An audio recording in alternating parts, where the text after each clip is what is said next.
because I won't be able to get any later. Nope. Is anybody on it? Can you make a little thing like put your questions in now, otherwise we can't ask later. I don't want anyone annoyed if we're not answering their questions.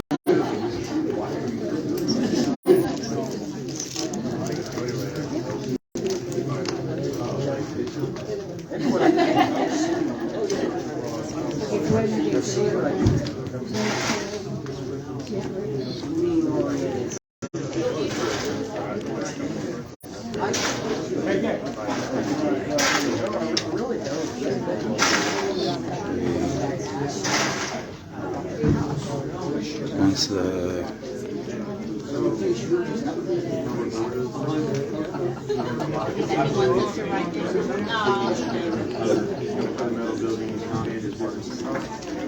Take it.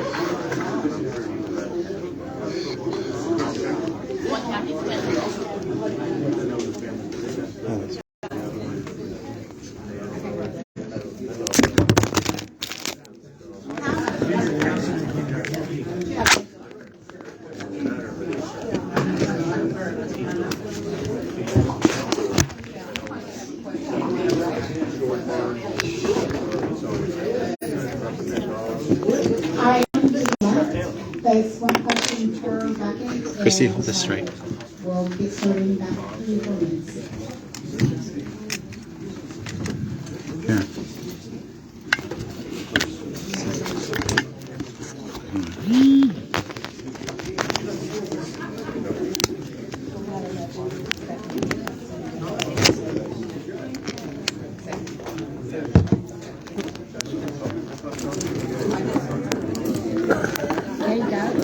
Yeah, I'm getting it. It's been a lot of shaking and moving around. Do you want my iPad? No.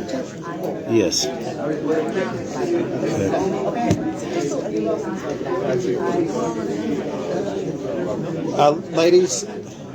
Ladies, where y'all going to be sitting?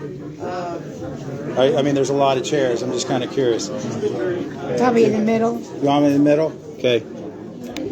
There we go. Okay. Good. Okay, so I'm going to go into Facebook. The volume's all the way up. That's up. That's up. Let me go outside to see it. Here we go.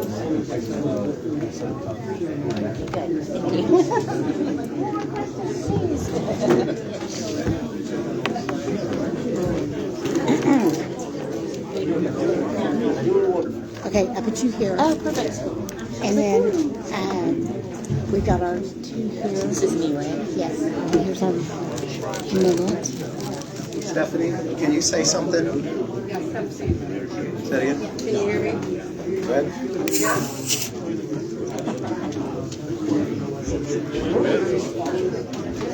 Can you hear me? He's going outside to. Can you hear me, Jeff? Okay. Everybody can hear you? Yes. Okay.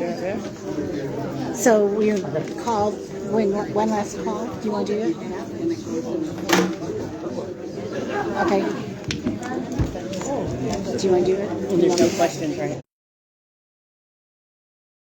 Fulton or the school board. So please put your question in the appropriate bait container.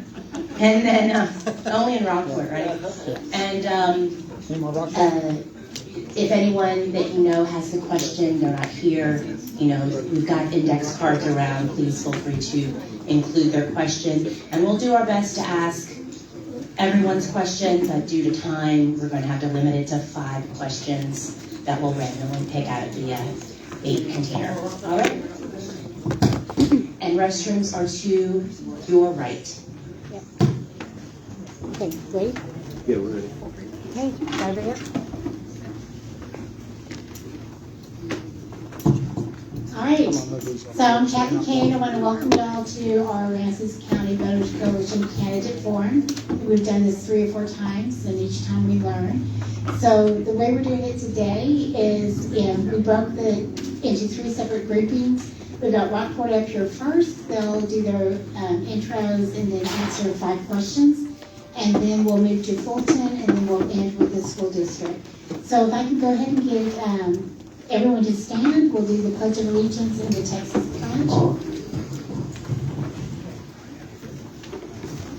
Pledge allegiance to the flag of the United States of America and to the republic for which it stands, one nation under God, indivisible, with liberty and justice for all. Honor the Texas flag. I pledge allegiance to thee, Texas, one state, under God, one and indivisible. And if we'll bow our heads, and I'd just like to say a small prayer.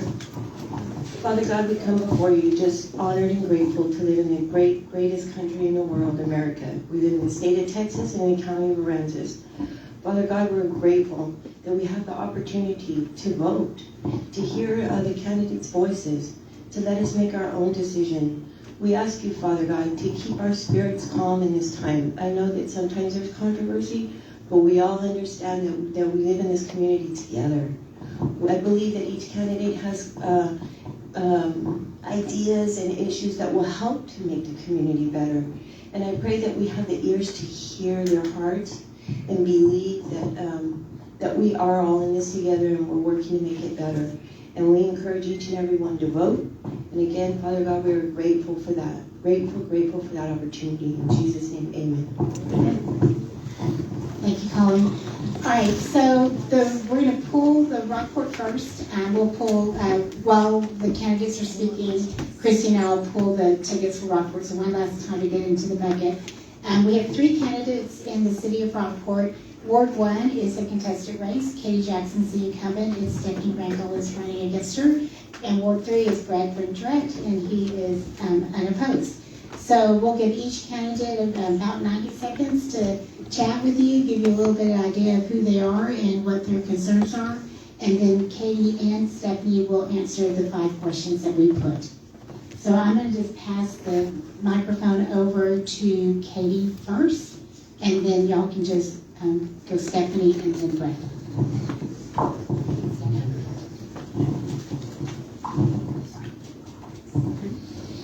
I am Katie Jackson. I am running for re-election for Ward 1, City of Rockport. Thank you all for attending, and thank you ACVC for the invitation.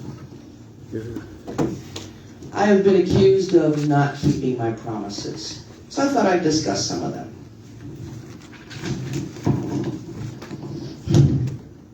I said I'd vote for the needs of Ward 1. I'd love to know how I didn't do that. Listen to voters' opinions. I listened to everyone in Ward 1. When asked a direct question, I give a direct answer in detail. I keep voters informed. I've been told I put out too much information sometimes, but that's what I do. I like full answers, well-documented, fact-based, not sound bites or snippets.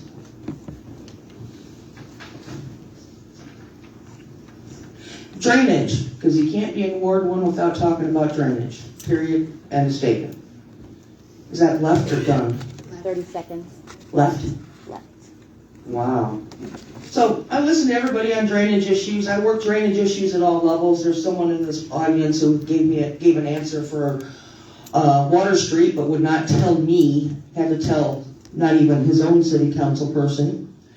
I'm still working on a lot of zoning issues. I like to know how I do not maintain a small field within my ward. And I'm on the tree committee. Thank you.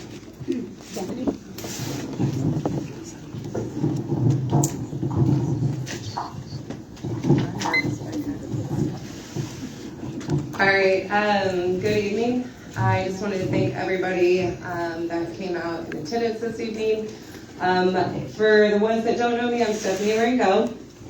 I am running for City Council for Ward 1, and I am a local here in Rockport. I actually attended Rockport High School. I've lived in Rockport now for 8 years. However, when I grew up here as a teenager, I walked the hallways of Rockport Fulton High School.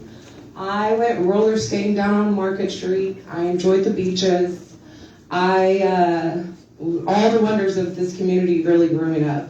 So the decision my husband and I made to come back to Rockport to raise our children, it was really simple for us.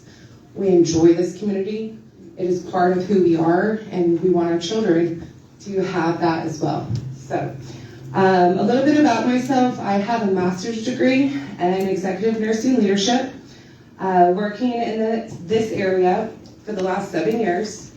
I strive to improve the ability and quality of healthcare services in this area. I've dedicated my career to helping others, and I run for this position for the same purpose. Using my experience as Director of Emergency Services, along with my background in leadership and ethics, service recovery, is it done? Okay. It's a fast 90 seconds. No pressure, Brad. You don't have anyone else coming behind you.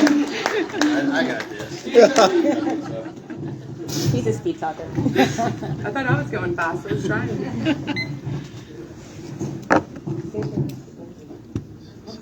Oh, sorry.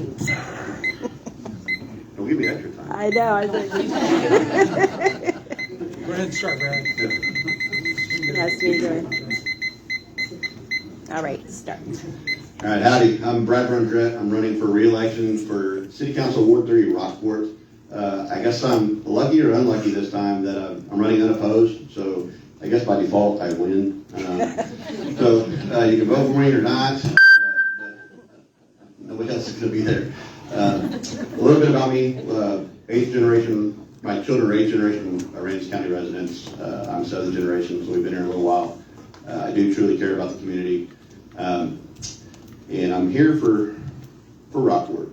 Truly here for the county and Rockport and what we do to make it better, to continue what we have here, this beautiful place that we all love and enjoy. So, with that being said, I'm not going to take my full 90 seconds. I'm going to give my time back for once, but I won't be up on the dais here to answer questions since I am unopposed. But if anybody has questions for me, I'll be happy to meet with you all afterwards and we can discuss anything you have. Thank you.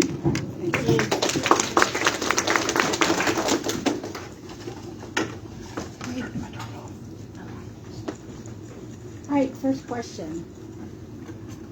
Yeah.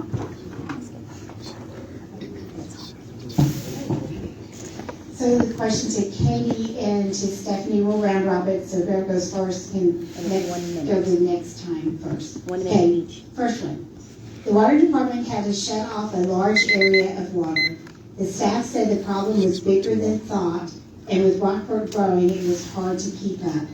What is your stance on tax abatements, etc., to developers within the city when the city can't keep up with the current population? Is it fair to burden the taxpayer? We'll start. Who wants to go first? Stephanie, Katie. What is your stance on tax abatements to developers? Is that right?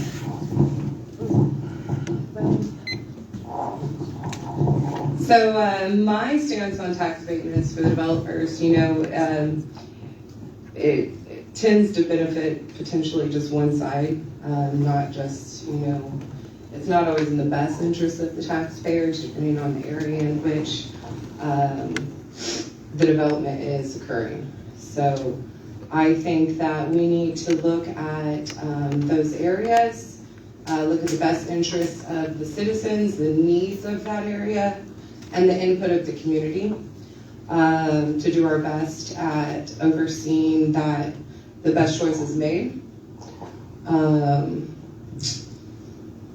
I think that it can be beneficial, but it also has its downside. So careful consideration for all proposals need to be made.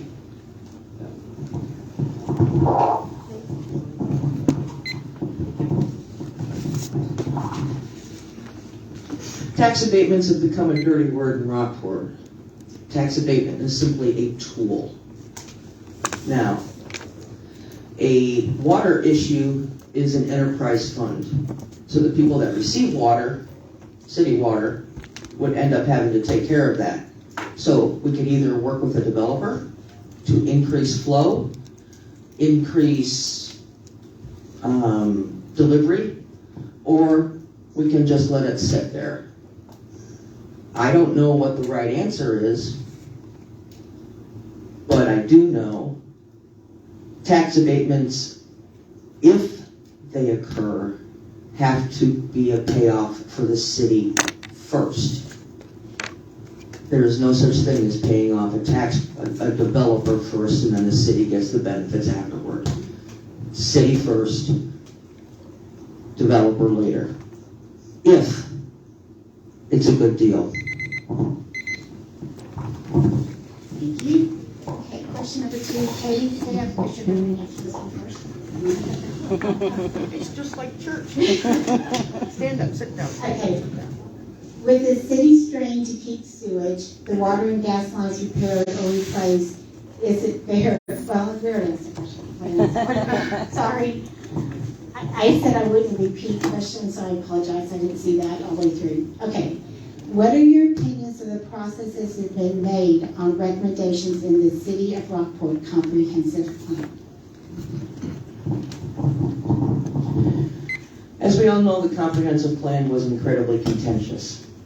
We did get mixed use removed, much to the joy of South Rockport and others that would have affected Little Bay Shores, and there was another spot which is escaping my memory.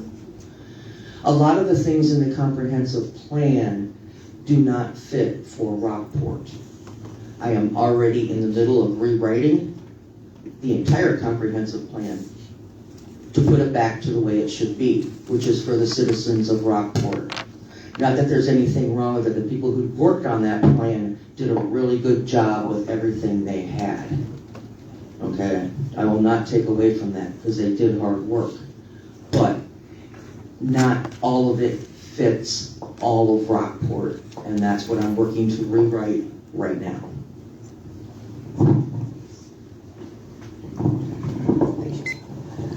Yeah, I would have to agree. I think that it definitely does not suit all areas of Rockport. It may benefit portions of Rockport, but we have to consider Rockport as a whole. And each ward of Rockport is very much different from the other. So, I think that we have to be considerately fair to the people within those areas. When it comes to any kind of development and growth. So much pressure on this card. No. I'm going to give her my card. But that's pretty much it, yeah. I'm not as familiar with it as she is. Unfortunately, I wish I had more information to share on this, but I definitely think, a lot of consideration needs to go into reformatting that in order to benefit the people within those areas. Okay, question number 3. I'll try to glance at it before I start the duplicate. Okay, here we go. City of Rockport has over 20 proposals in the upcoming election. A lot of candidates talk about logic. What separates you from other candidates if faced with an illogical issue such as a proposal of removing the 6-month severance pay for city managers?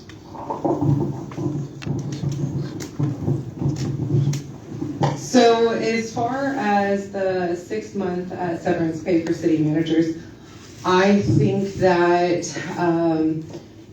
it's extremely unwise. I don't think that we should, just write any kind of blank check to anybody. We need to have control within our budget. The top earning companies in the world, it's an employer to employee basis, right? They have severance caps. They have the revenue they have because they make wise decisions. We should treat this no different. So we need to keep a cap on that.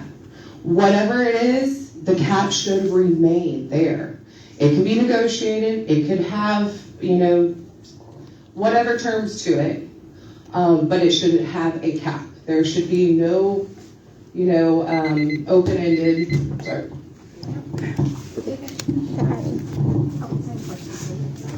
I cannot provide an opinion on this because it is current proposition for the upcoming election.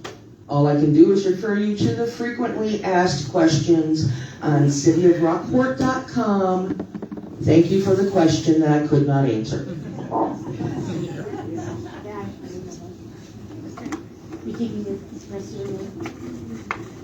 Discuss anything else? Not right now? Yeah? Yeah, 30 seconds? No. Okay. I, I'm letting it run out. you know right now? But you can ask it. I can Okay, go I'll over ask it. a question. All right, can you tell us your priority in regards to updating ordinances?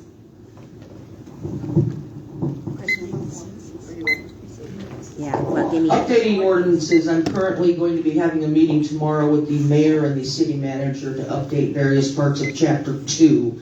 Chapter 22 is next on my list. Chapter 118, which is zoning, is big on my list. The Heritage District overlay is big on my list. There's one more which is completely escaping me right now. There are a lot of codes within the city that have not been updated in 20, 30, 40 years, who knows. But I do know right now the city is actually in a legal review to ensure that everything is still copacetic with statute, federal regulation, blah, blah, blah. The 4 that I mentioned, I know need fixing. I'm looking at them. I'm working on it. And it's going to be better for everybody.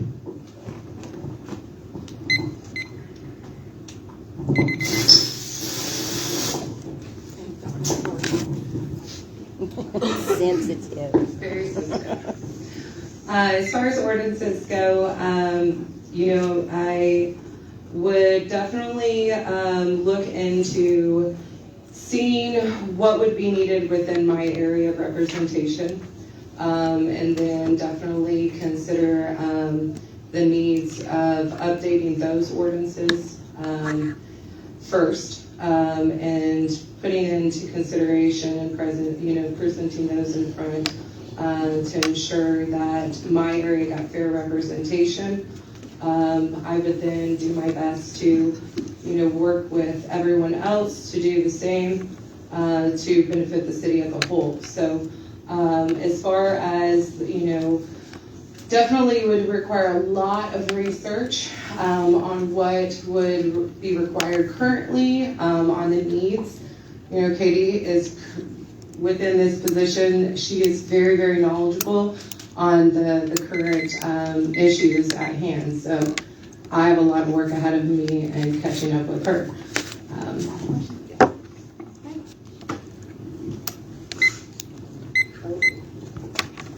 That one don't have a name on it. Yeah, what did it have to mean? I can't ask this one because it's directed to how they currently voted, so that's not a good question to ask. I apologize for that. But I have that note. So that one I didn't ask because it was in regards to how someone voted, and since this is, including a candidate that did not vote last time, that's not a question I can ask. So what beliefs did you have concerning the city of Rockport budget and taxes, and have they changed? As far as budget and taxes go, I think it's extremely important to have a conservative budget, constant consideration of the community's needs as a whole. Be obvious of other people's shortcomings. I take care of people for a living from all demographics. So I see what it can do to a person's, not just their physical health, but their mental health when they have financial troubles. So So it's extremely important to me to keep things fiscally conservative. And it would be my utmost priority to do that and to ensure the best interests of the taxpayers.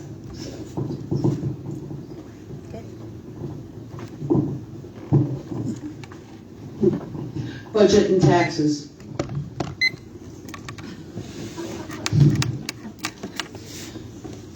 My goal during budget and tax season, which is coming up shortly, is to ensure that the city maintains the city services that all of us enjoy, no matter which ones we enjoy. Okay. Last year's budget, Chief Stevens brought us that he wanted 9 new police officers. I hear citizens all day, every day, there's too much crime, there's too much drugs, we need more cops. That would have mean I would have had to have raised the tax rate an exorbitant amount, which then would have been voted down by the voters. So how do I make those things happen? Please tell me. We do the best we can with the information we are given. If you can do better, please run for election for city council. Thank you.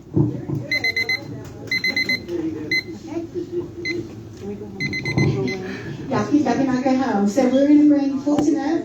Actually, we've got to do the closing edits. We do that. Okay. Are we? Yeah.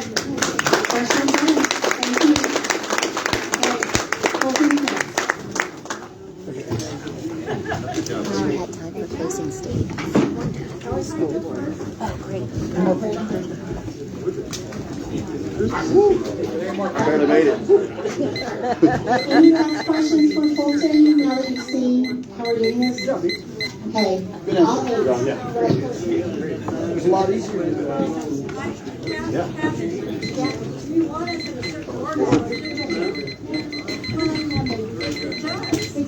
Yes.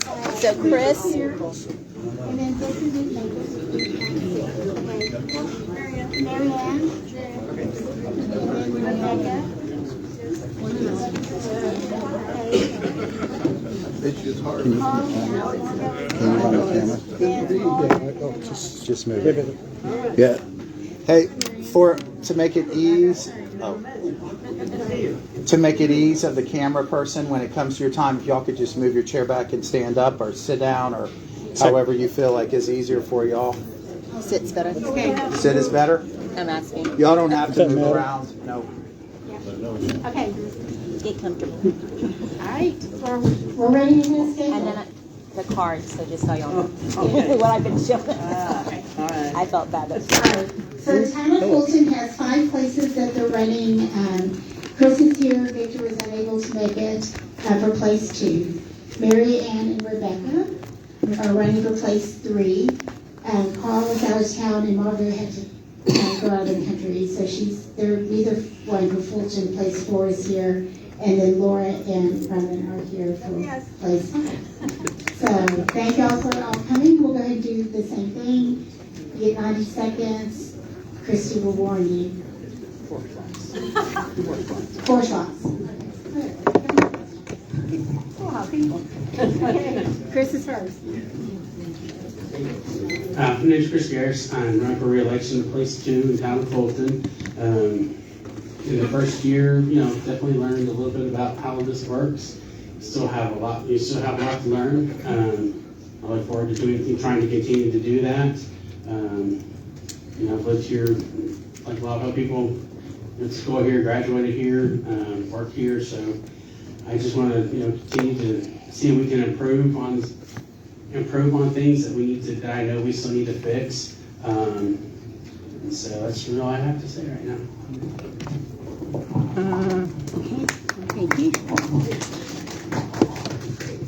Marianne Palmer, town of Fulton, Alderman, place 3. I have been your representative on the council for the last 3 years. I'm on the board of the Council of Governments and the Area Agency on Aging Committee, the Homeland Security Committee. I'm the Fulton representative at the First Development Committee with the Chamber of Commerce. I'm president of the Fulton Neighborhood Watch, We have monthly meetings with experts to help us keep in touch what's going on. We have Hurricane Watch and National Night Out to get people out and meet their neighbors. I believe Fulton is on the right track for growth and improvement. We're doing major street drainage work on the west side of Highway 35 and have a second grant for more important improvements on the east side. I have been involved with these projects from the beginning, and with your help and vote, I can see them through. My vision for Fulton is more improvement and small business establishments in the town. We are now totally surrounded by the city of Rockport, so now we can only look to ourselves for improvement. I would be honored to remain on Fulton Town Council to support and improve Fulton community. Thank you.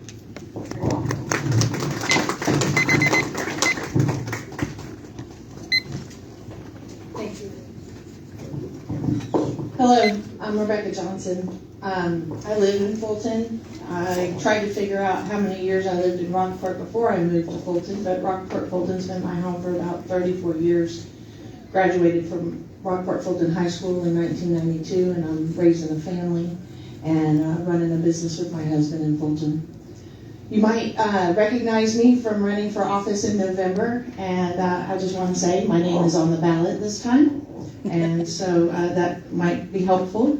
If you want to know why I want to run for town council, I have a contribution to give back to the community. I ask questions, I do my investigation, I do my homework, and I feel like making informed decisions and evaluating all the options before a decision is made is something that I can offer to the community. I'm also on the Planning and Zoning Committee, I think since 2018 as the chairperson, and I'm also an associate member of the Daughters of the Republic of Texas. So I am here asking for your vote, and I thank you for this opportunity to come and speak with each of you this evening.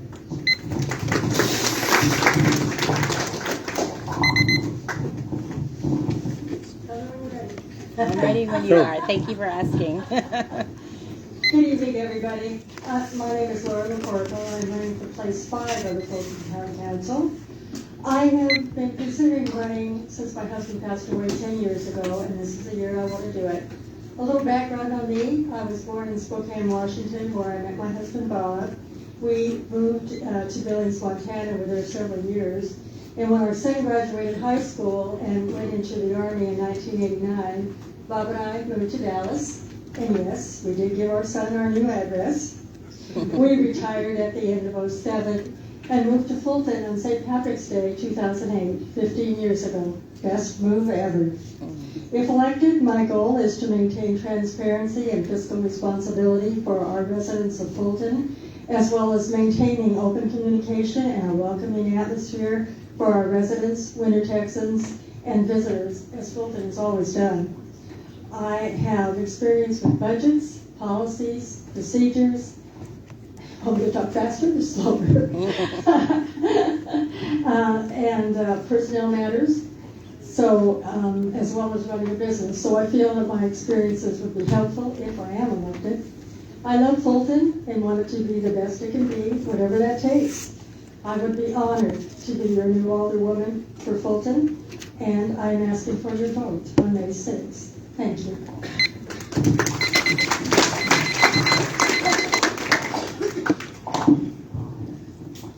Yes, I'm ready. Yes, my name is Roman Cortez. I am not a public speaker, so bear with me. I've never run for any kind of government position, but I've worked with the government quite a few years. Started my career in my early 20s. I'm married. Well, I was married. I got a lot of kids, grandkids. To me, family is everything. Town of Fulton is fabulous. It's really great. You know, if you live there, you know what I'm talking about. It's great for the family. I want to continue my public service. I'm with the fire department over there. I want to continue my public service. I want to help where I can, when I can. That's all I can say. Again, never actually went for any kind of public position, and I'm going to give it a shot. All I can do is promise you that I can try. That's all anybody can do is try. Thank you.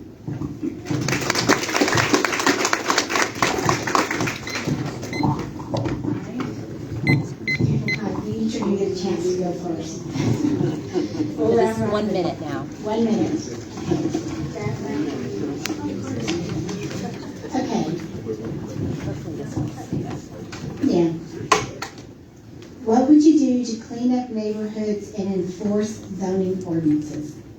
And if I need to repeat that as it goes down the line, let me know.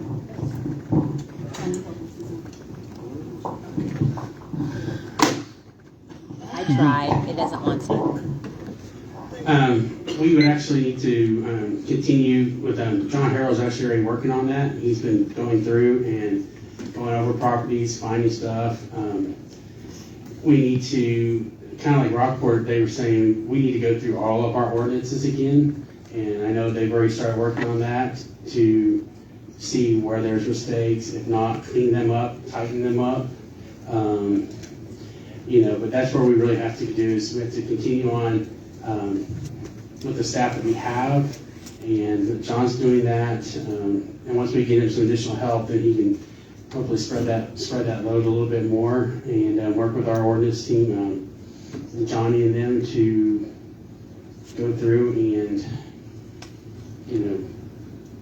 keep people compliant and clean up stuff that doesn't need to be there anymore.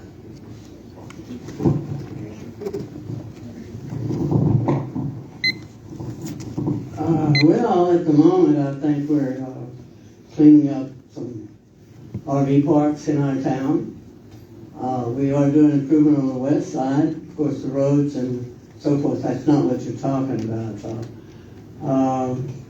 As far as ordinances, yeah, that is John's job. So we do need to go through the ordinances, and we do need to update. And all of that's on our list, and we're going to do that. But we are working on areas at the moment. Maybe not the ones y'all are wanting, but the ones that we are. Thank you.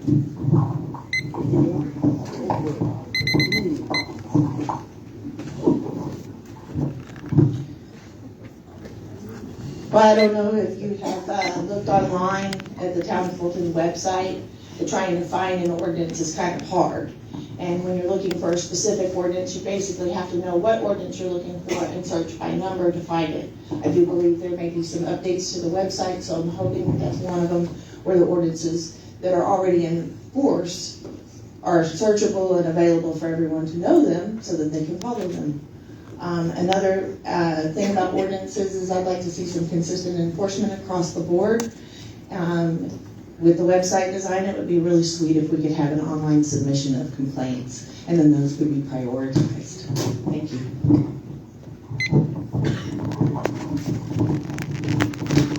I think 1 second. we've already answered a lot of the questions about the ordinances that we are working on new ones. They are. I'm not there yet.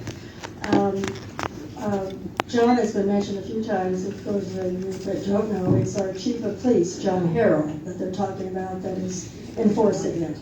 So, and he is doing a great job. And there are people, residents like me, that contact John and let him know when things are getting a little trashy in certain areas. So I'm sure that will continue.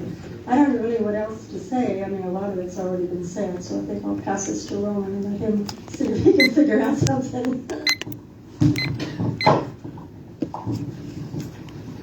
Being retired law enforcement, I know about zoning, more or less. People need to understand it doesn't happen overnight.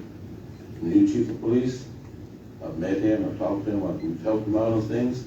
Let me tell you, great person, easy to talk to. Again, zoning is great. Only thing is, people are used to what they have now. It's hard for people to change. And that's what it's going to take, time to get people to understand we need to change, we need to clean up. I've been guilty of it. I think most of us have. It happens. It's going to happen. We're human. But if we can change it the right way, show people respect. Hey, give you a little time to clean it up. We can do it. We need more law enforcement in Fulton. Fulton Police Department. Not anybody else. Not being disrespectful. I've dealt with Rockport. I've worked with Rockport for years. Okay? But we need our own law enforcement. Two people, it's rough. Everybody's done law enforcement. Two people on a force, it's rough. Remember the holidays? Get sick. Sorry about that. Oh, come on. Stand up, stay up.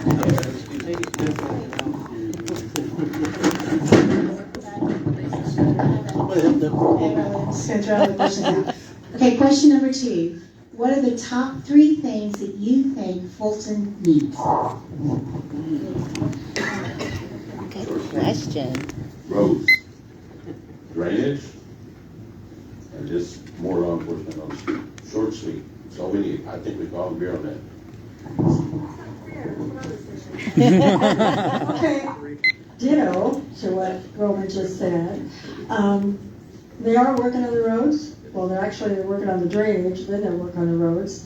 And for those that don't know, I think I'm going to take a little bit away from Mary Ann here, but we are doing our Fulton Neighborhood Watch on the 11th at 6 p.m. at the Fulton Convention Center, which is we're going to have speakers that's going to explain everything that's going on right now with our drainage and our roads, timetables, and everything. So we'll have a lot of our questions answered at that point. But once we get that done, our town will be beautiful, so we're really excited about it. Thank you.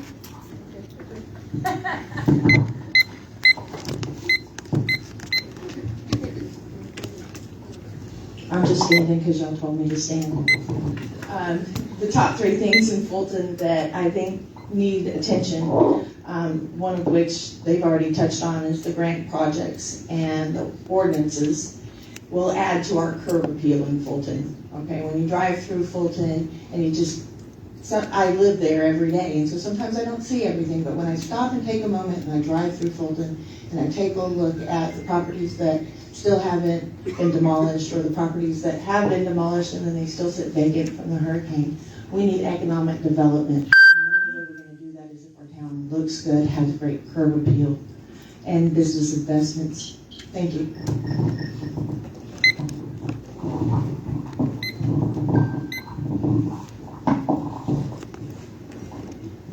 A second thing.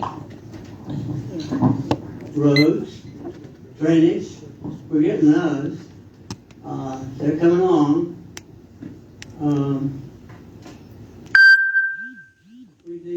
We're having enforcement on some of the properties that Rebecca's talking about. There has been some enforcement, there has been some improvement that's coming along. It's works in progress, but you're correct. It's roads, drainage, and appearance, and that's what the 3 things that you're asking about, and we are working on them. Thank you.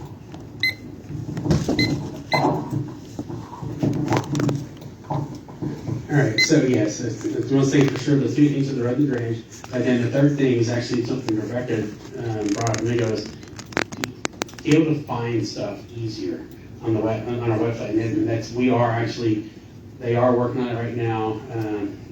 So yes, because you're right, it is very hard to find anything on there, the ordinances, and you can't find it. So that would be the one. That's one of my things that I brought up when I think one of my first meetings or so, was like, we needed to update the site to make it easier to find information on there. And it's a work in progress, but when you only have one person on staff that can look at it, it just takes time. But that's one of the things I'd like to see done, along with everything that's already going on to get.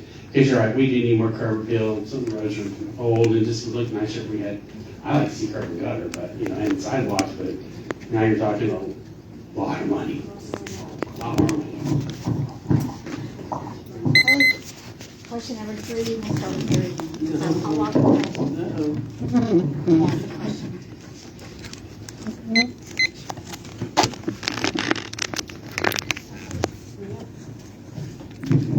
As Fulton is being asked to concede to developers for concessions, what can you do to preserve the town?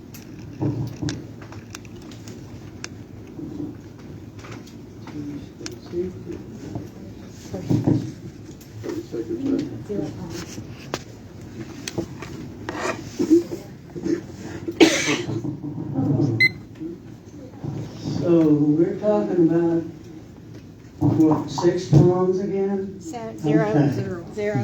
Okay. We did the best we could. the gentleman came in and asked to put in the subdivision. They talked to the engineer, he went through all the engineering, he did everything the town asked, and they did change the lot size because it was a hood, which sounds terrible, and the palms were gone because of safety. A spider ball came out, and they could not drive the truck in and turn it and come back out. There was only one way to go. That was the palms, and I'm sorry about the palms, okay?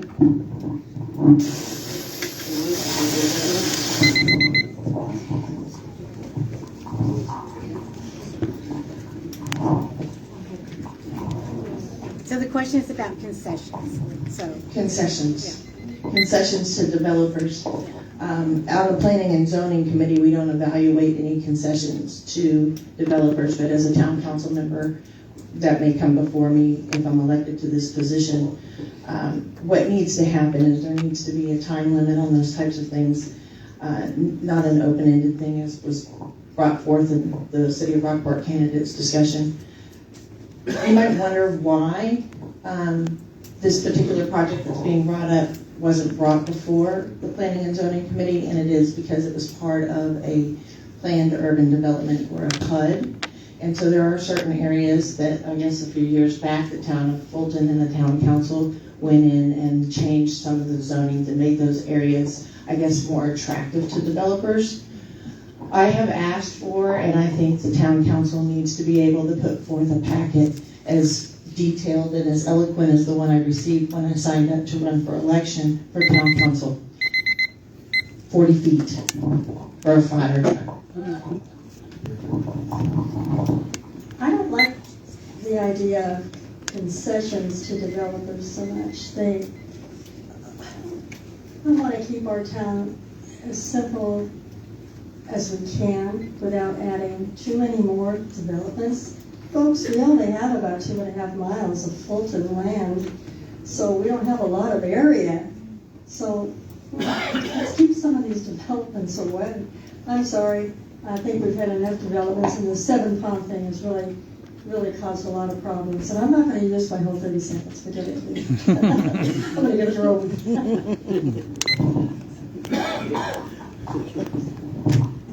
Funny thing is, my opponent and I didn't think the same. We really do. I'm in the concessions period. You know, again, they got a lot of money. They really do. We're the ones who pay the taxes. I think we should leave it as it is and let the developer who's got all this money, who will make all this money, pay for it. That's what I think. Short and sweet. Thank you.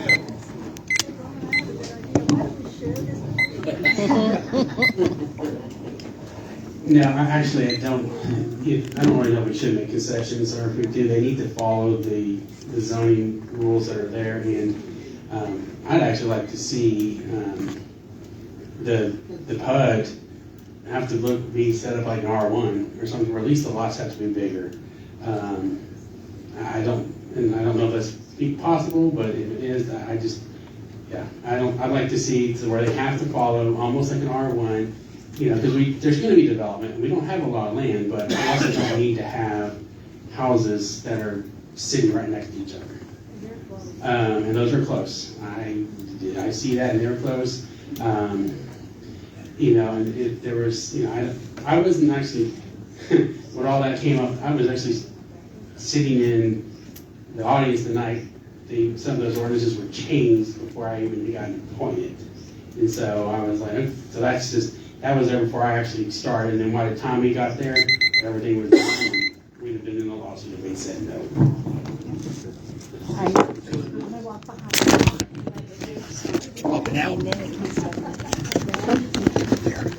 Hold it up there for a second. Let me put this thing back in. I have the same thing in here for Fulton, but different question. Question number 3. As an alderman, 4. Question 4. As an alderman, would you be pro huge development or vote to keep our small town areas? Read it again. Would you be pro huge development or vote to keep small town? Yeah. Okay. Hold on. We're picking them out of. Last question. Okay. We ran out. Okay. We Okay. can do closing statements. Fulton raised the property tax rate an astronomical 26% last year. What is your position on setting the tax rate over the next several years? 26 cents per $100 of value adds up really quick, and it comes out of my pocket faster than it goes in. So I'm here to represent the working people and the taxpayers at Fulton and make sure that we know how they're spending the dollar. And we increased that tax rate so we could get a second police officer and a second vehicle that we don't have. So hopefully we get to replace those, because I really don't like the idea of a tax increase and then we don't get the services that are supposed to come with it, and the taxes don't go away. Thank you. I agree with Rebecca here. We need fiscal responsibility, and we need to know where the money's going. And if they can prove that the services are going to come from the extra taxes, I don't mind paying it if they can actually prove it. Okay?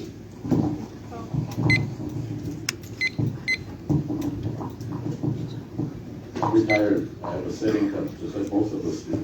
Use the microphone. Can you hear it? Yeah. Okay, I'm retired. I'm a set income like most of us are. Okay? Law enforcement, pro. We don't pay for fire department. Why? It's volunteer. People talk about, whoa, we need to get a full-time fire department. You have any idea what's that going to cost the county? I was trying to say the town of Fulton. You don't want it. It's going to be too much money. Everything that the fire department has, it's theirs. Not the town of Fulton. They pay for the town of Fulton has paid nothing for the equipment in the building. We can keep it that way. Again, I'm set income. Most of us are. We don't need any more taxes. If it's for law enforcement, okay. Street drainage problem, okay. Developers, no. I'm sorry, no.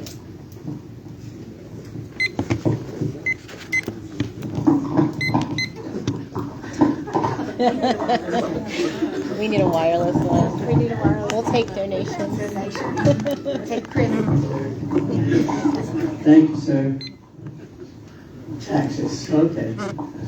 Okay, you want to talk taxes? We just talked a development that was put in Fulton, and nobody likes it. But I am told those houses are going to sell for $900,000. Now, did we expand our tax base? All of the fussing that's been going on about that development, and there's been a bunch of it, and I don't like it much either, but it has added to our tax base.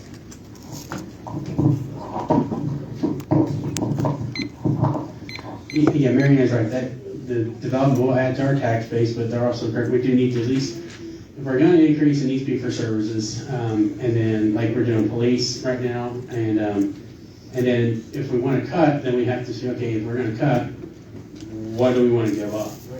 You know, and that's just that's the hardest part about this, and so yeah, we don't definitely don't want to just raise to raise, but yes, this last year was to add the second officer and the vehicle for that. So there was some cost to that. And I think Roman's right. I don't know about the cost for fire, but if you were to have a full-time police staff would require 5 officers, so that would be a tremendous cost. So yeah, we probably would do it, but yeah, we need to be responsible and do what we can with what we're going to do. All right. That was it?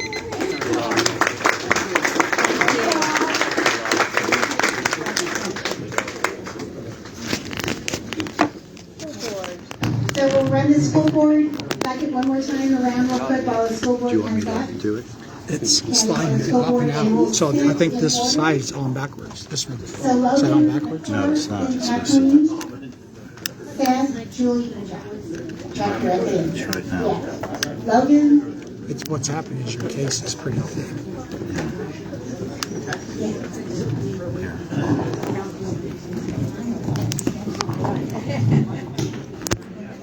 Yes.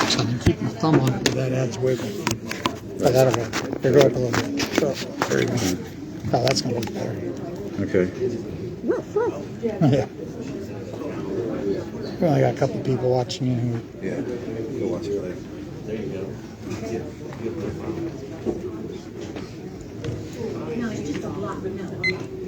We're going to do it now. Jeff took off the case.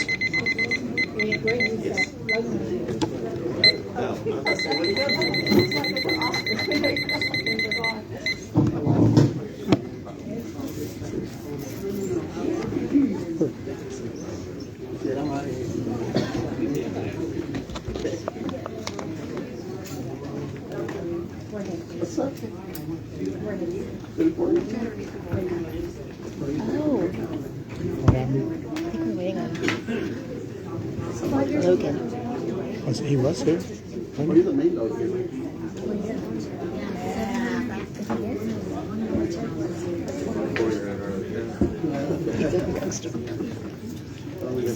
She going to do the sales pitch?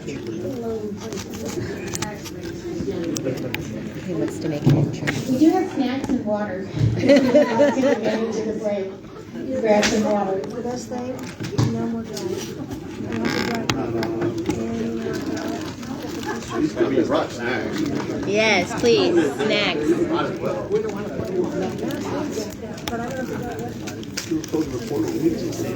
And there's bottled water. Sorry.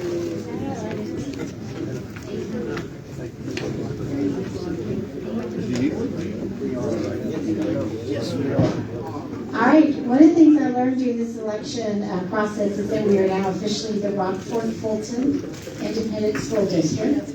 So I am pleased to announce we have two places running, or two places in running. So place 2 is Logan and Kathleen. And then place 3, or place 5 rather, is Seth.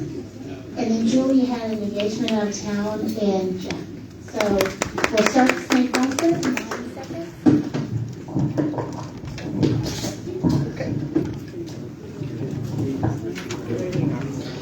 Good evening. My name is Logan Burton, and I am running for Rockport Fulton ISD's Place 2. Hold it further away? Okay, thank you. I was raised here in Rockport, and I attended all of the different schools here. I graduated from Rockport Fulton High School in 1998. I then went on to attend Texas A&M University in College Station, where I graduated in 2003 and 2004 with a bachelor and a master's degree in civil engineering. For the past 20 years, I've worked in the civil, water, and wastewater industry as a design engineer. This work typically involves working for cities and towns and water districts all across South Texas, designing and managing the construction of street and facilities and water systems. I currently serve as the Water Practice Director in the Central Region of Ardura, and I'm responsible for the day-to-day operations of 100 staff and team members. My wife Amanda also graduated from Rockport Fulton and Texas A&M and got a degree in early childhood education. She's been a teacher for 21 years, spending the last 10 here in Rockport, where she currently serves as a math coach. Amanda and I have 2 daughters in the district, Addison, who's in the 9th grade, and Kinsley, who is in 7th. And so we spend much of our extra time at pirate sporting events and extracurricular activities.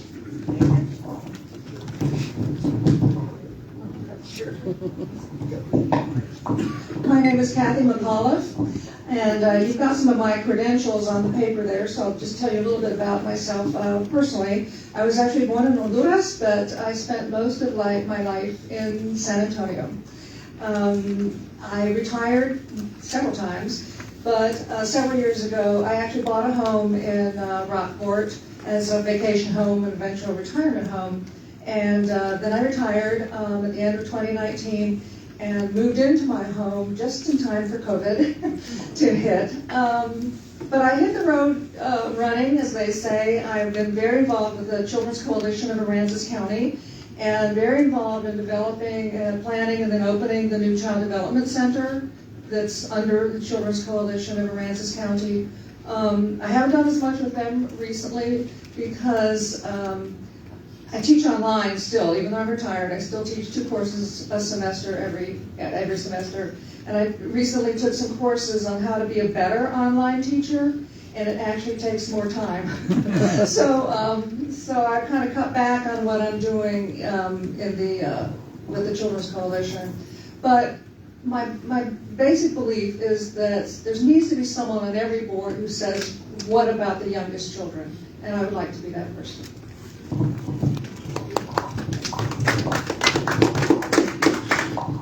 I'm a standard, sorry. Good evening, my name is Seth Snyder. I'm running for place 5 of the school board. I've been a resident of the Coastal Bend area for my whole entire life. I actually graduated from Ingleside right down the road. I graduated from Texas A&M class of 2001 with a bachelor's degree in kinesiology and a minor in history. I also have a master's degree in education administration, again from Corpus Christi Islanders right down the road. I did coach for 10 years. I was teacher coach for 10 years. I was in 3 different school districts. I was in College Station and Lockhart, and as well as in Gregory Portland.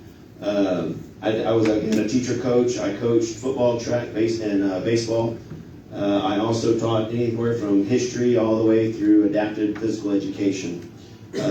After teaching, I have changed career paths. I am now working at Flint Hills Resources. I'm a business operations specialist there. Basically what I do there is work on projects and turnarounds and just working on increasing and making our refineries are better and more environmental friendly. I am married to my beautiful wife, Amanda. She is a behavior interventionist here at Live Oak Learning Center. She's been with the school district for 9 years, been teaching for 16. We have 2 children. One of them is in high school, one's in junior high, both very active in all exports, National Honor Society. And again, just giving your support, man, I'm going to be fighting for teachers' wages and keeping and retaining great teachers.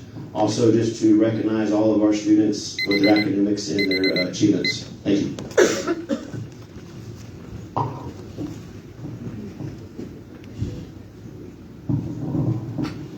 Hi, my name is Jack Vogel, and I'm running for school board, place 5. And the reason why I'm running is because I love all children. I do. I have a big passion for our students, and we need to do more for our students. We are doing okay as a district, but we could be an A+, a solid district. I have experience. I just retired from 22 years in Angleton ISD. 7 of those years were teaching high school math, and 15 years as an administrator. So I know what a good school district should look like, and we need to get there. Our students are behind, and that's no problem. That's not because of things that the district did. You know, we got 3 years pandemic, 2 years of Harvey unique to Rockport, but we're behind, and we should be doing a lot more to get our students caught up. And I have a poster child for my campaign. I substitute, and I was at this one school, and I was helping our students, and one student was behind. He didn't know 2nd grade math, and he was in 7th grade. So we need to catch these kids up, and it's something, it's our job, and that's what we should do. Thank you.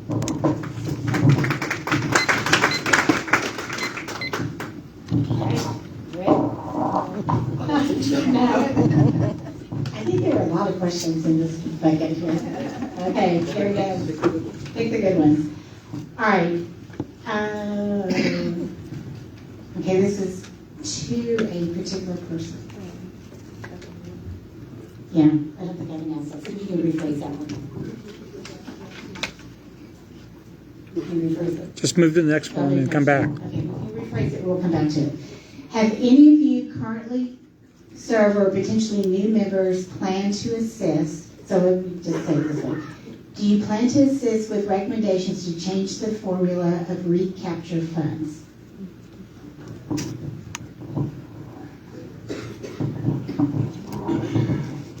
It's a very good question. Recapture is obviously something that impacts our district tremendously. I believe there are 160 districts in the state of Texas that are impacted, and specifically for Aransas County ISD, Rockport Fulton ISD, we paid back 13% of our annual budget last year, $7 million in recapture. I will tell you that the formula is not easily understood. There is a long chapter in the state regs. It hits us hard because our land, I don't know if you want to use the word rich, but our land is valuable here. But many of our students do not have a whole lot of money. So I would say that it is a state issue, of course, that impacts us locally, and I would like to work with legislators, and we actually are emphasizing this with our legislators on how we can improve it.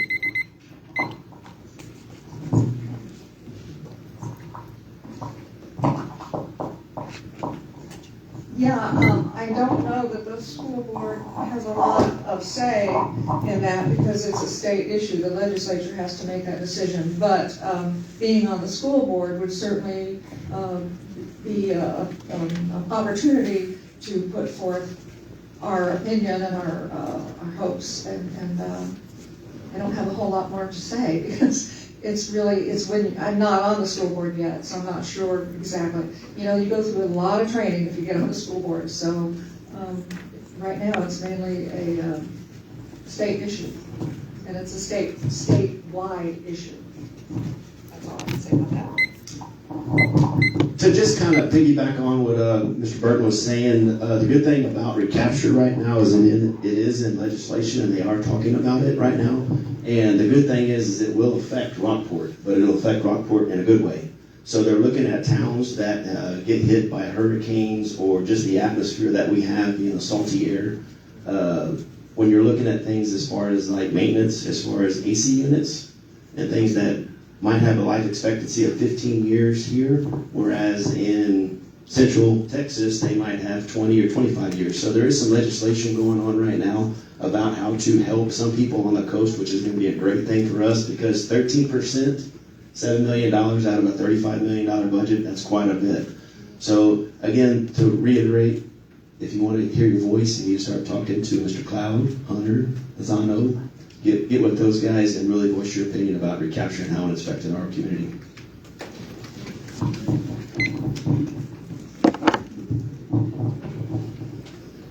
Recapture. I hate that word. What that means is we're being taxed, overtaxed. $7 million, as noted, went back last year. For the last 10 years, $53 million of your taxes, my beautiful wife and I live in Lamar, is being sent back to Austin. I predict this year between 8 and 9 million because the appraisal value went up. So we need to actively, consistently work against being overtaxed, and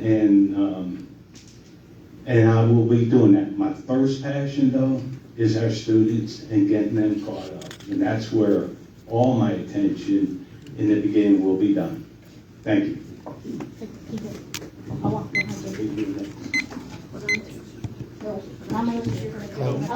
Are y'all asking that question? Okay. Did y'all rewrite that question?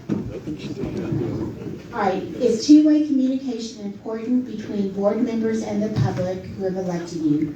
How will you facilitate two-way communication? If so, and we use school board meetings for this? Yeah. And we can ask it again. Okay. Communication between the board and our community is very important, and I am strong on that. I don't believe the board is transparent enough, and we need to get more transparent. Communication, let me see that. And I've been going to board meetings ever since I came down here and decided I was going to run for school board, and I have seen this problem arise where the parents and community are not getting the information they need. I've been walking around for over a month. Some of you have met me, and And a lot of parents don't know what's going on, and I instruct them how they can participate and so forth. So my goal is to get a lot of people in the meetings. Right now, I'm about the only one. I'd like to get 25. So communication with school boards to me is transparency is exactly what we're about. Transparency, some perfect examples of transparency of the school board that we have is the bond that we just passed last year. If y'all are part of that bond committee, we had teachers, we had community members, we had students, and we told everybody what the bond was all about. We did not hide anything, so transparency to me is what our school board is about. All of our fiscal expenditures are public records. All of our meetings are public records. So communicating to the public is one of our goals and making sure that there's no questions left behind. If there's ever anything that y'all do think we are hiding from y'all, please let us know. But transparency is something that we strive to make sure that everybody in the public is aware of what we're doing on our board. Thank you.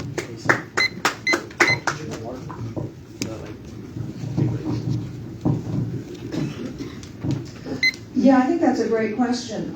Transparency is essential between the people that you're representing. And on a school board, you run for a place on the school board, but it doesn't matter where you live. You are not just representing the students near you where you live. You're representing all the students of the entire school district. So we have to be very transparent about what we're doing, why we're doing it. I know right now there's a bit of an issue with children 3 to 5 who have disabilities are entitled to free services from the school district.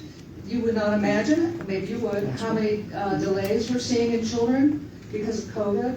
Physical delays, language delays, social emotional delays, and those children need services, and they should be provided to them no matter where they are going in the day, whether it's a child care center, kindergarten, pre-K, whatever. Those children are supposed to get those services.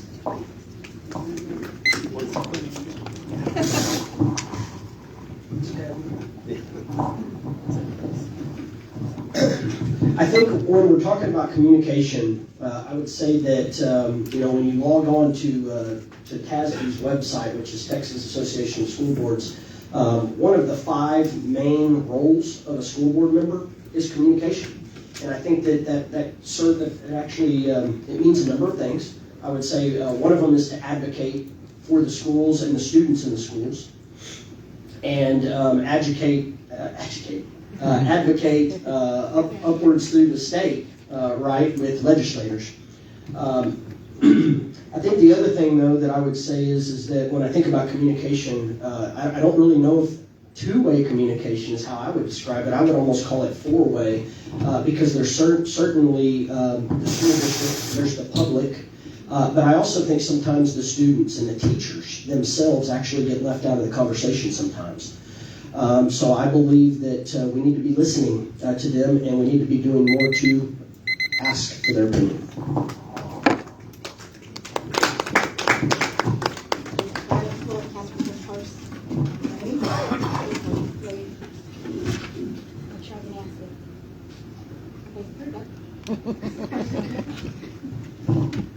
Why do you think you'd be an asset to the school board? Well, like I said in my introduction, I've been on many school boards and faculty senate and those kinds of things, so I have a lot of experience in being on boards, not necessarily a school board, but a nonprofit board. I've done that many times. But the main thing is, I think that no matter where, whether it's in the city or the school district, there has to be someone that's at the table who says, when you're talking about something, you're making a decision, someone has to say, what about the youngest children? How is this going to benefit the youngest children, or is it going to hurt the youngest children? And so I would like to be that voice to do that for children. We know if that the return on investment in early childhood is $13 for every $1 spent. That's incredible. That means you don't spend that money later with issues, when kids are teenagers or young adults or that kind of thing. So that's the voice I would like to be. My biggest asset, I think, is what I've always said is I'm here for teachers. I'm fighting for teachers' competitive wages and how to retain good teachers. I think this is a pandemic that we have all across the state of Texas right now, is getting good qualified teachers and holding on to them. So number one, we've got to figure out ways to keep teachers here. How do you do that? You hit the pocketbooks. The great thing about the school district, we've given 2 raises the past 2 years. Last year, we also gave them a bump with their insurance. So those are good things that we're doing to keep our teachers here. One of the great things we're also doing is we're getting out and recruiting. So we have a PR rep that is going out now to all the different universities. He's been to Texas A&M, College Station, to Kingsville. He's been to San Antonio, I believe, and getting Rockport out on the map. I think they told us the other day we have 20 or 30 applicants waiting for a job to open up here in Rockport. So again, being a school board voice, that is one thing that I've always fought for, is teacher wages and retaining good qualified teachers for our kids. Thank you.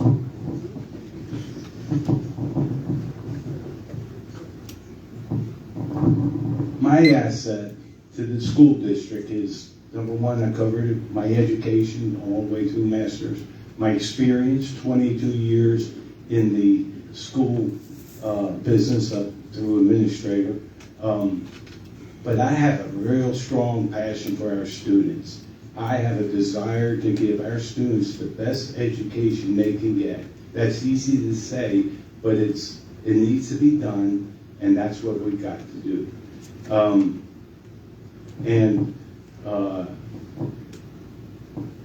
I got thrown off track, I'm sorry. Anyway, I'll end it with that. Thank you.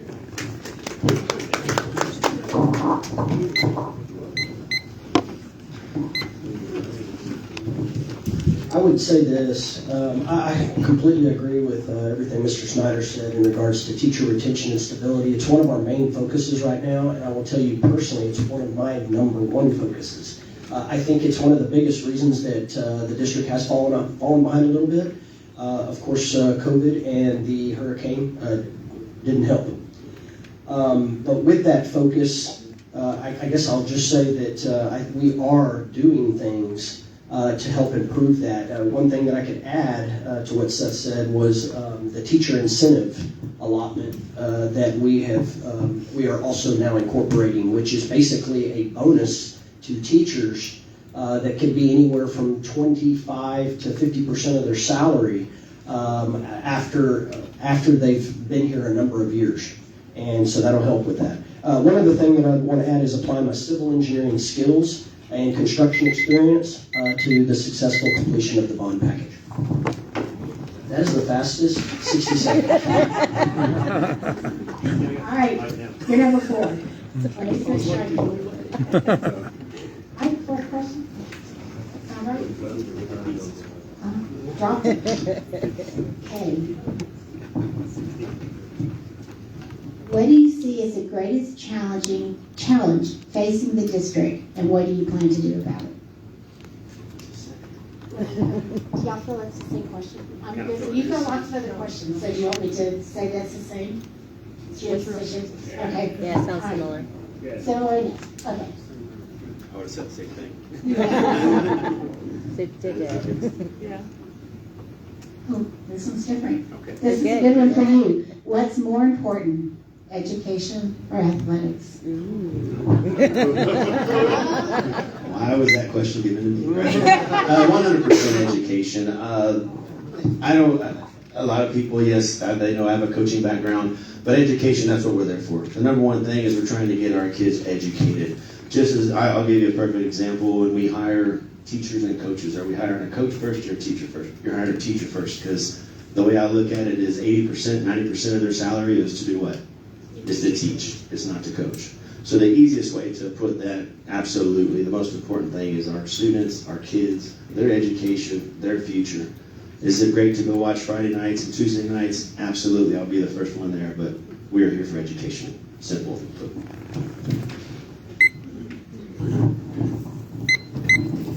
Thank you. Education or sports. They both have a great place in our schools. Education, we call them student athletes. Student comes first, and that's important.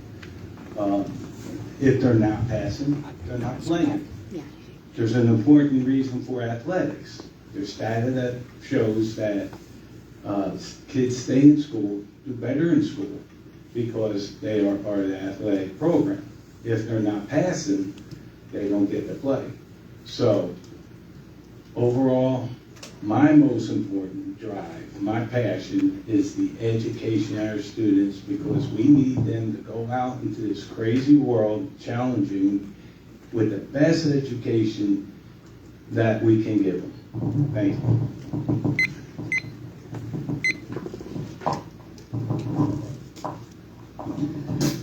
Obviously, I would agree that I think education is the most important thing, but athletics are also really important because they create a sense of community, because people get so excited about, the team going, to state and that kind of thing. So education for sure, and I like the idea that if they're not doing well, they can't play. A lot of times, students who are athletes also get the word escape me, scholarships to go to college that they maybe couldn't afford without that scholarship. So I think that's really important too. I don't mean to sound like a broken record, but I would repeat and say the same thing. Obviously, education is the most important. I believe our policies and our emphasis proves that the district believes the same thing. It was mentioned a second ago. It's, you don't pass, you don't play. And so I believe that the rules and the policies that we're setting reinforce that. That thought that education is the most important. That said, I would say this, athletics, our kids and our students, they learn a whole lot of lessons about life, whether it be through leadership, adversity. They also get a lot of their school pride is actually developed on the field or on the court. So it's super important. We want to continue to build it, but priority number one will always be education.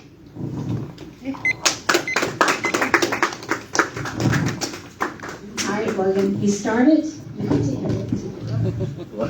Lucky guy. Last question. I'll make you. Let me grab a good one. Good question. Good question. Have you ever served on any other boards or councils or any other elected positions? Sure. The answer is yes, quite a few. I'm actually currently the president for the Rockport Fulton Aggie Club. Let's see here. I'm also currently sitting, I'm a member, a board member on my church's finance committee. I'm probably forgetting 3 or 4. But also I was president, I served every position for Nueces County A&M Club whenever I lived there for a short period of time. And anyway, there's a few others, but on the spot I'm not remembering. Oh, I would say that I served on the bond committee prior to being on the board for the district. I was actually on the bond committee. Yes, as I said earlier, I have served on several boards. Actually, I was on the board of the Children's Coalition of Aransas County for several years. I was on the advisory committee first, and then I was on the executive committee. I was the vice president. When I said, okay, I gotta go, I've got to do some other things right now. I have been on a Head Start board, both in San Antonio and in Arkansas, where I lived briefly. And I've been on the same thing. I've been some other boards, but they're not coming to mind right now. But yes, I have served on boards, nonprofit boards. Oh, and Brighton School in San Antonio, which is for a school for children with special needs, until I found out that they expected every board member to donate thousands of dollars a year. I'm a teacher. A few boards. One was a health and educational board I served on when I was in Gregory Portland ISD. It was basically we figured out ways to get adapted PE and adapted children more involved in physical education. Other boards, maybe the Booster Club. I serve. My wife is the treasurer and I'm an active member of it. Storage unit mainly for all the shirts and hats that the Booster Club has, but those are probably the 2 biggest boards that I've served with.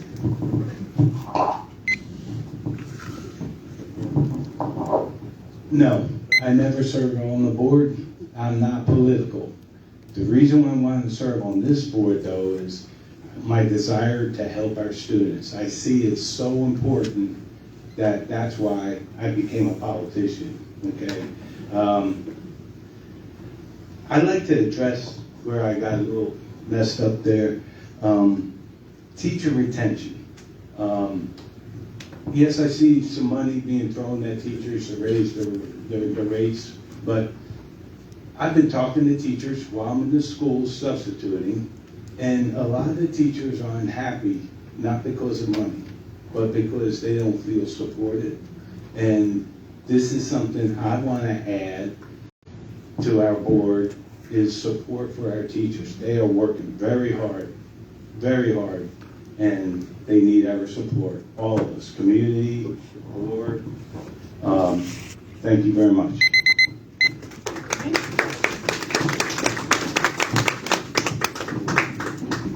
Questions went by so fast. Alrighty, so y'all stay here real quick and I'll just do a couple of closings. So again, the Aransas County Voters Coalition is excited that we're able to bring to the community, and we do Facebook Live as well, because a lot of people can't make it out. So we'll make sure that gets posted. So if you need to go back and re-listen to something, you can. We thank all candidates for being here. It's uncomfortable to get up in front of people when you don't know what questions are being asked, and y'all have done a great job. So I want to thank all the candidates for their We are on Facebook, which y'all know, so support us on Facebook, follow us, Aransas County Voters Coalition, and we're on YouTube as well. Next Thursday, back here at the Women's Club, starting at 6 o'clock, the Voters Coalition is discussing the amendments to the city of Rockport charter. Yes. Next week, so on Thursday. So if you're in the city of Rockport and you want to come talk about the charter, you can ask Brad about it, you can ask Katie about it, because they're currently sitting on council. But if you just want an opinion just from a mixed opinion of what's going on with the charter amendments, please come on Thursday at 6 o'clock. It's being hosted by the South Texas Alliance of Republicans, or STAR. But they have asked us, so Colleen and her group have asked us to come and give a biased opinion about the charter amendments. We have lots of time. Y'all did a great job. So I know that you may have more questions that you want to ask the candidate. Oh, and they're telling me to ask for money. I think we should donate the Women's Club a wireless mic. Maybe we can do a little collection for them for a wireless mic. But the county, the Voters Coalition is nonprofit. We have had money that we've collected in the past. We're slowly dwindling that down, so we haven't really asked. But if you want to be able to give a little bit of money, we would take that as 100% not for profit. And we just do these things. Our goal is to be able to give an opportunity for candidates, for bonds, for anything like that, to be open and discussed in a public forum, and that's our purpose, and that's why we're here. You get to listen to me every so often, but that is our main reason why we're here, to serve you. So again, thank everybody. They're here. Most of them have some brochures or signs or any of that, or if you've got, drop them a note and get information so that you can help support your candidate. So once again, thank you everyone for coming out. And early voting starts, for the first time since I've been here, we are only voting at one location, which is really weird. But anyway, so early voting starts at the elections office on Concho Street. It's the 24th through the 28th, 8 to 5. That's Monday through Friday. On that Saturday and Sunday, it's 7 a to 7 p, May 1st, 2nd. Election day is Tuesday the 7th. And again, at the elections office from 7 a to 7 p. So you don't have to go figure out where you're going. Everything's at the election office, April 24th through 28th, May 1st, 2nd, and election day is May 7th. Lines might be a little bit longer. Go early and go often.